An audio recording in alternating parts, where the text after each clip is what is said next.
Assalamualaikum warahmatullahi wabarakatuh.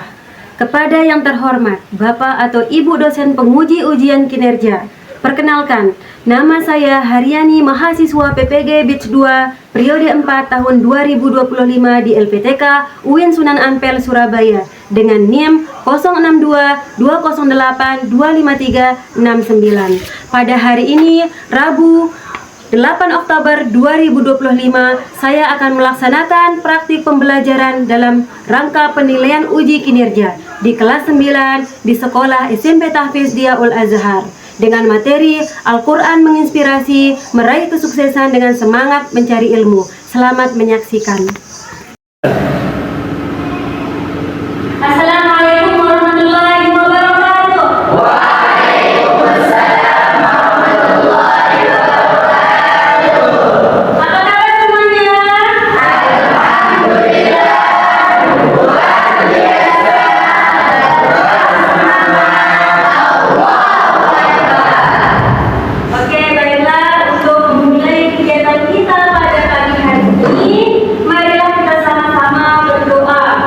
Silakan ketua kelas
lebih sebelumnya itu baris atas. Ya, betul sekali. Contohnya kalau di alif itu bacaannya qala, yaitu ada alif sebelumnya berbaris dan disebut dengan fathah. Terus yang kedua ada huruf wawu. Siapa yang mencontohkan huruf wawu? Saya. Oke, Roni silakan. Pasif 1 ada wawu mati. Ya, betul sekali. Ada wawu sebelumnya berbaris yang sering dikenal dhamma. Ada huruf iya. Saya contoh istilah Ya, iya. Terus yang mati sebelumnya berbaris bawah. yang nanti sebelumnya berbaris bawah, betul sekali. Nah, ini kuis pelajaran pada pagi hari ini, yaitu tentang Al-Quran menginspirasi meraih kesuksesan. Nah, ini dia kuisnya. Silakan siapa yang mau maju. Ayo, siapa yang mau maju melakukan pertanyaan kuis pada pagi hari ini? Saya. Ayo, silakan.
Bismillahirrahmanirrahim. Ya ayyuhalladzina amanu idza qila lakum tafassahu fil majalisi fafsahu yafsahillahu lakum wa idza qila anshuru fanshuru yarfa'illahu alladhina amanu minkum walladhina utul ilma darajat wallahu bima ta'maluna khabir. Shadaqallahul azim. Nah, alhamdulillah itu dia Quran surah Al-Hujurat jelas. Sekarang kita akan bahas tentang hukum tajwidnya. Nah, di sini mana itu baca ismu kasir di Quran surat Al-Hujurat jelas ayat 11. Ya. Oke, sesuai dengan tema kita pada hari ini yaitu judulnya Al-Quran menginspirasi meraih kesuksesan dengan semangat mencari ilmu. Nah, di sini coba lihat. Ada gambar siapa di sini? Nah, terus ini dia ini terkenal Pemain sepak bola. pemain. Siapa di sini yang pernah coba bola? Pernah juga ya. Nah, jadi Cristiano Ronaldo ini adalah seorang pemain sepak bola. Di mana dia itu adalah juara Piala Dunia. Nah, tetapi di balik kesuksesannya itu ada proses panjang. Nah, pertama dia itu sering belajar, berlatih, disiplin, sehingga dia itu tahu teknik-teknik ilmu dalam bermain sepak bola. Nah, terus kalau di gambar yang kedua, nah, terlihat di TV kan? Sering berseliweran di TV. Dia adalah seorang jurnalis. Nah, di balik suksesannya juga punya proses. Dia itu menuntut ilmu. Sehingga dia tahu ilmunya, dia menjadi seorang jurnalis. Nah, tahu bapaknya? Nah, selalu lama di Indonesia ini. Terus dia pernah berkata, Quraisy itu seorang ulama pernah berkata kalau kamu ingin sukses katanya kuncinya itu ada 3 katanya. Pertama, kamu harus memiliki ilmunya. Kamu harus memiliki ilmu pertama kata Quraisy. Terus kedua, kamu harus jujur. Ketiga, kamu harus berani katanya Quraisy. Nah, itu semua yang dikatakan oleh Quraisy itu sudah ada dibahas di dalam Al-Quran. Nah, salah satunya yang tadi dibaca sama Nur, nah yaitu Quran surat Al-Mujadilah ayat 11. Nah, Quran surat Al-Mujadilah ayat 11 yaitu membahas tentang keutamaan menuntut ilmu. Nah, ini dia yaitu yarfa'illahu alladhina amanu minkum walladhina utul ilma. Bahwa Allah akan meninggikan derajat orang-orang yang berilmu. Jadi orang yang tidak memiliki ilmu dengan orang yang memiliki ilmu itu berbeda derajatnya. Lebih tinggi derajat orang-orang yang memiliki ilmu. Nah, jadi ada pun hukum mempelajari ilmu. Nah, di materi pada hari ini yaitu ada 2 di sini. Hukum mempelajari ilmu itu di materi pada pagi hari ini ada 2, yaitu fardu ain dan fardu kifayah. Sebelumnya ada yang hafal hadis tentang keutamaan menuntut ilmu?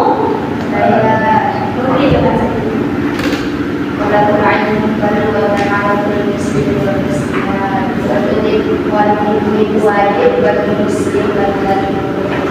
Ya, betul sekali. Thalabul ilmi fariidatun 'ala kulli muslimin wa muslimah. Menuntut ilmu itu adalah wajib bagi laki-laki maupun perempuan Islam. Terus yaitu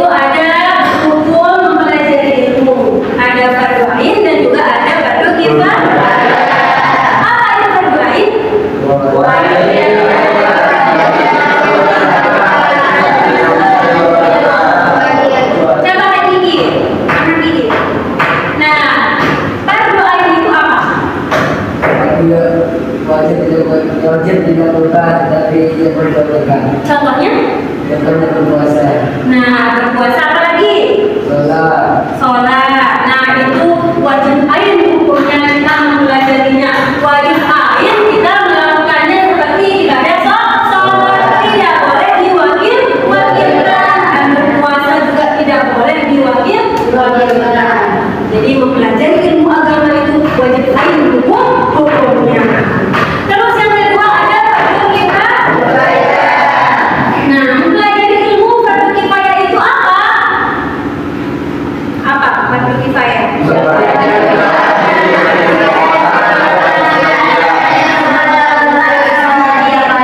Nah, coba Arifin, apa itu fardu kifayah? Fardu kifayah adalah yang tidak wajib bagi semua orang dengan sebagian. Nah, kalau sudah ada yang melakukan, maka gugur kewajiban yang lain. Nah, fardu kifayah itu juga seperti mempelajari ilmu umum, seperti ilmu kedokteran, ilmu hukum, dan lain sebagainya. Ini membedakan fardu ain dan fardu kifayah. Coba menjadi dokter, apakah fardu ain dan fardu kifayah? Kalau menuntut ilmu agama, kalau memberikan perintah Allah, kalau belajar ilmu sains. Nah, coba silakan disimak video tokoh ilmuwan Islam yang sukses di bidang ilmu umumnya. Ini ada 6 tokoh. Penghasilan Islam dimulai pada era tahun 780 sampai 1258 Masehi. Hal ini ditandai dengan banyaknya ilmuwan muslim yang berkontribusi dalam berbagai bidang ilmu pengetahuan. Ilmu pengetahuan modern banyak dilakukan oleh para tokoh Islam. Ilmuwan muslim pada masanya berhasil menciptakan berbagai ilmu yang memiliki pengaruh besar bagi dunia. Banyak dari penemuan ini digunakan sebagai sumber daya dan kurikulum pengembangan ilmu pengetahuan di seluruh dunia. Pada masa kejayaan Islam, masjid digunakan sebagai tempat untuk mengkaji berbagai ilmu yang sesuai dengan ajaran Islam. Maka tidak heran jika saat ini berhasil melahirkan ilmuwan muslim yang luar biasa. Selanjutnya, Ibu akan membagikan kalian LKPD. Ya, itu dia penayangan video tokoh ilmuwan Islam yang sukses di bidang ilmu umum. Nah, jadi sekarang Ibu akan membagikan kalian LKPD di masing-masing kelompok yang sudah dibagikan. Nah, jadi setelah Ibu membagikan LKPD-nya, nanti Ibu jelaskan lagi bagaimana langkah-langkah membuat LKPD.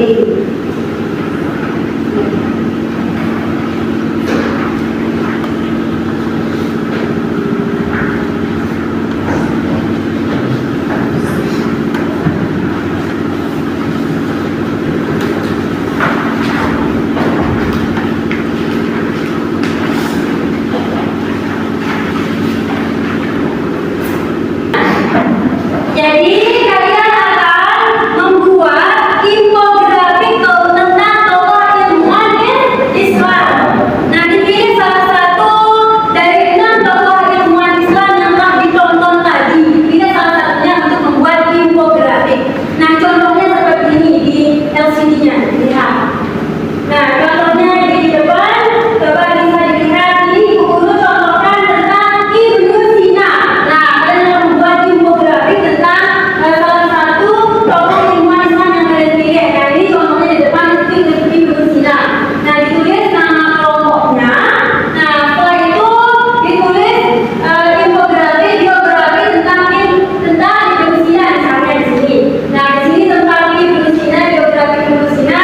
Selanjutnya kalian akan mencari ayat yang menginspirasi kalian untuk terus semangat belajar dan untuk memotivasi kalian untuk semangat belajar dan meraih kesuksesan. Nah, dicari ayat yang menginspirasi, contohnya seperti ini. Nah, ini ayatnya. Lalu kenapa alasannya memilih ayat ini dijadikan sebagai inspirasi untuk meraih kesuksesan dan semangat mencari itu. Selanjutnya kalian kalau sudah selesai, kalian akan presentasi ke depan. Video dan geografi. digambar, dibuat grafik seperti itu. Diimajinasikan seindah mungkin. Nah itu contohnya kira-kira. Kalau mau nambah gambarannya boleh. Ayo silakan.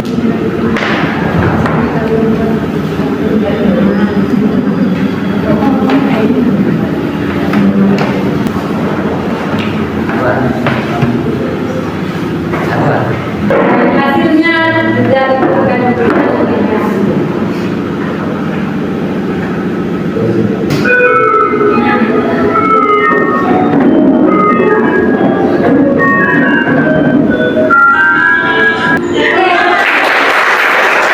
Bismillahirrahmanirrahim.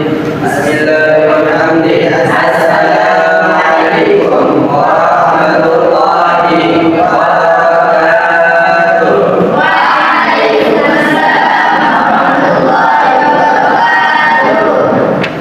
Kami dari kelompok 1 akan mempresentasikan hasil diskusi kami, yaitu tentang Indonesia. Saya Muhammad Al-Arif sebagai moderator, dan sebagai pemateri pertama ada Muhammad Saleh Al-Madani, dan pemateri kedua ada Abdul Mangki, pemateri ketiga ada Hidayah, dan sebagai penjawab soal ada Firman Azhar Kasam.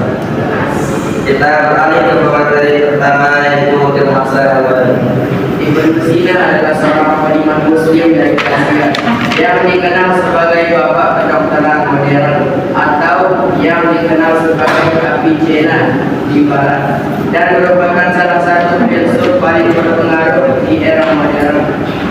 Beliau juga seorang dokter polimatik, fisikawan dan peristiwa yang lahir pada tahun 1980 Masehi di Aksana atau di Uzbekistan, atau wafat pada tanggal 22 Juni tahun 1037 Masehi di Mustina Ramadan atau Iran. Dan Ibnu Sina juga dikenal di Barat sebagai Avicenna atau seorang muslim Mu'tazilah polimat yang dipandang sebagai dokter astronomi dan penulis terpenting dari zaman keemasan Islam. Dan beliau juga dianggap sebagai filsuf paling berpengaruh di era modern bagi banyak orang. Dan juga dia adalah bapak kedokteran modern, dan karyanya yang paling terkenal adalah Al-Qanun fi Al-Tib atau hukum pengobatan. Oke, itu aja presentasi kami. Kami dari kelompok 1 mengajukan untuk satu kelompok membuka sesi pertanyaan. Kami membuka Saya. Assalamualaikum warahmatullahi wabarakatuh. Waalaikumsalam warahmatullahi wabarakatuh. Kami dari kelompok 4 ingin mengajukan pertanyaan. Apa perbedaan antara ilmu kedokteran zaman Indonesia dan sekarang? Baik, saya akan menjawab pertanyaan dari kelompok yaitu apa perbedaan antara ilmu kedokteran zaman dahulu Indonesia dan sekarang. Ilmu kedokteran zaman Indonesia masih terbatas pada anatomi dasar dan teori pasien tubuh, tapi ia sudah mengenal efektifnya diagnosis dan perawatan berbagai gejala. Sekarang teknologi kedokteran jauh lebih canggih, tapi prinsip atas dasarnya seperti observasi pasien dan masih sudah diperkenalkan oleh Indonesia. Sekian. Jadi itu saja jawabannya. Gimana Pak kelompok 4? Kita lanjut ke inspirasi ayat yang disebutkan di dalam Quran surat Al-Insyirah ayat 5. Inna ma'al usri yusra, inna ma'al usri yusra, fa idza faragta fansab wa ila rabbika farghab. Yang artinya, maka sesungguhnya bersama kesulitan pasti ada kemudahan. Sesungguhnya bersama kesulitan ada kemudahan. Maka apabila engkau telah selesai dari suatu urusan, tetaplah bekerja keras untuk urusan yang baik, dan hanya kepada Tuhan lah engkau bertawakal. Kenapa kami mengambil ayat ini sebagai inspirasi? Karena ayat ini mengandung poin penting untuk seorang penuntut ilmu atau seorang pelajar. Ayat ini mengajarkan kita bahwa ketika kita belajar kita harus semangat dan pantang menyerah. Jika kita diberikan cobaan, maka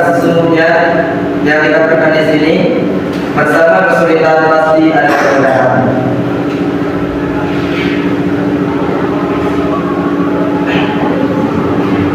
Kita mungkin itu saja presentasi pada pagi hari ini. Itu saja dari kelompok 1. Kurang lebihnya mohon maaf. Wallahul muwaffiq ila sabilir rasyad. Assalamualaikum warahmatullahi wabarakatuh. Waalaikumsalam warahmatullahi wabarakatuh. Nah, dari diskusi semua kelompok, apakah semuanya sudah dipahami? Nah, siapa yang mau menyimpulkan pada diskusi kelompok pada pagi hari ini? Saya Ya, silakan. Oke, saya akan menyimpulkan hasil pembelajaran kita pada pagi hari ini. Kesimpulannya, tokoh-tokoh ilmuwan Islam seperti Ibnu Sina, Al-Qairimi atau Ibnu Khaldun dan lain-lain, beliau itu merupakan semangat keilmuan beliau itu sangat tinggi untuk menuntut ilmu. Karena apa? Karena beliau tahu ilmu itu adalah sebaik-baik makhluk. Karena beliau ini merupakan seorang ulama yang peradaban Islamnya. Beliau ini tidak hanya menguasai ilmu agama, tapi juga beliau menguasai ilmu-ilmu umum seperti ilmu kedokteran, ilmu matematika, ilmu filsafat, dan ilmu astronomi. Semangat belajar beliau ini